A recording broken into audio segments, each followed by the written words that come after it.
Welcome to the Deep Dive.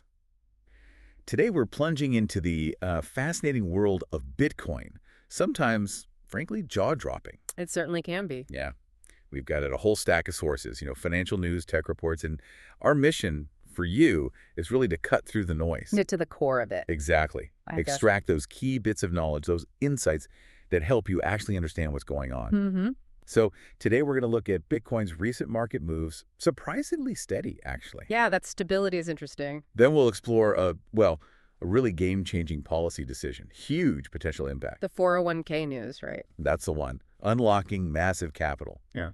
And finally, a pretty sobering story, an unprecedented incident highlighting the high stakes. The darker side, yeah. Security is paramount. Absolutely. Yeah. So the goal is you walk away understanding not just the headlines, but what these shifts really mean, the deeper implications. Okay, let's get into it. All right, so let's kick things off with the market. The Economic Times reporting Bitcoin holding steady just above $114,500. And that level, $114,500, it's not just random, is it? It's significant. No, exactly. It's a key resistance level analysts have been watching. Yeah. Holding above it is, well, it's noteworthy. It really is. And what's driving this stability, it seems linked to renewed inflows, right? Money coming back into crypto products. Yes, and crucially, better sentiment among institutional investors. Right. The big players seem more confident, perhaps. That's what it looks like. And analysts are definitely watching these flows, the technicals, looking for signs of a potential breakout. A breakout past this resistance. Exactly. Could it push higher? That's the question.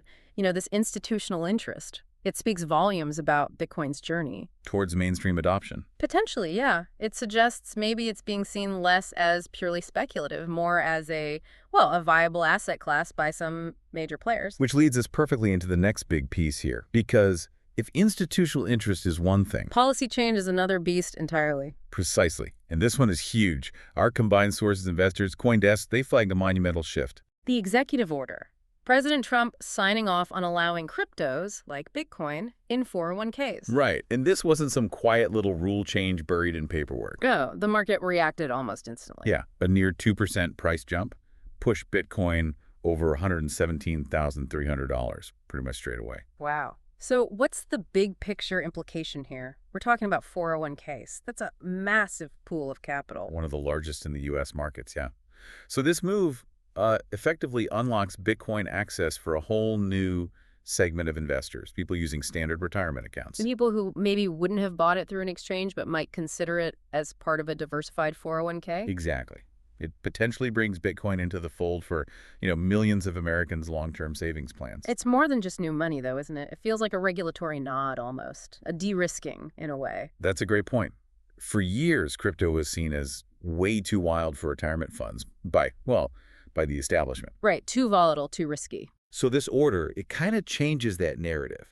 It could pave the way for more integration into, traditional finance products. And maybe speed up adoption among more conservative investors who rely on these established channels. It's fascinating. Yeah. But it does raise questions, doesn't it? We should probably touch on the potential downsides. Absolutely. While it opens doors, putting a volatile asset like Bitcoin into long-term retirement accounts, that carries risks for the individual saver. Yeah.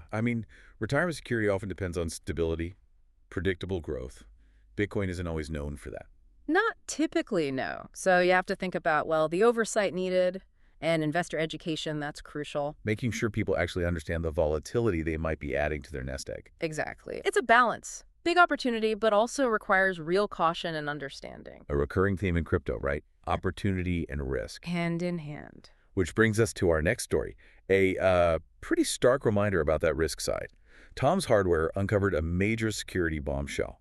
Oh yeah, the Arkham Intelligence Report. This one's quite something. It involves a now-defunct Chinese mining pool, Mlion, back in 2020. And a staggering amount of Bitcoin stolen, 127,426 BTC. Just let that number sink in, 127,426 Bitcoin. It's almost hard to picture. And the value.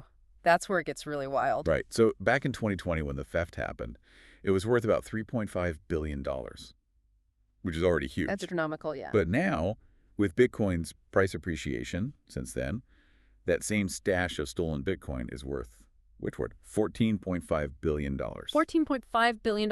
Yeah, It's almost unbelievable. That definitively makes it the biggest Bitcoin hack in history. like by far. The sheer increase in value after it was stolen is almost as shocking as the theft itself. It really highlights a unique aspect of Bitcoin, doesn't it? How long-term price movements can just exponentially amplify the scale of these events years later. And underscores the challenge with security in this space. $14.5 billion. Hmm. Just sitting somewhere, presumably. And likely very difficult, if not impossible, to recover, right?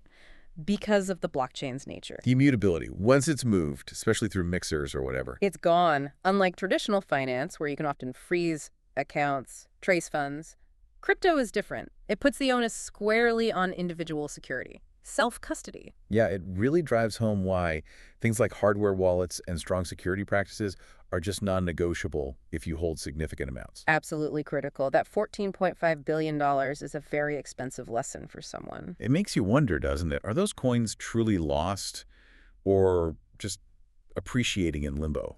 It's a strange concept. They exist on the ledger, untouchable by the original owners, but potentially accessible by the thieves, maybe someday. It's a complex issue of digital property. Definitely food for thought.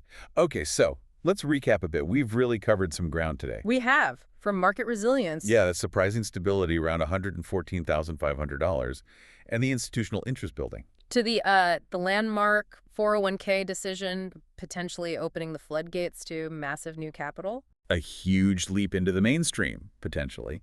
But then the counterbalance. The chilling reality check. That record-breaking Mlion heist, now worth $14.5 billion. A stark reminder of the risks. It really shows Bitcoin isn't just some niche internet money anymore.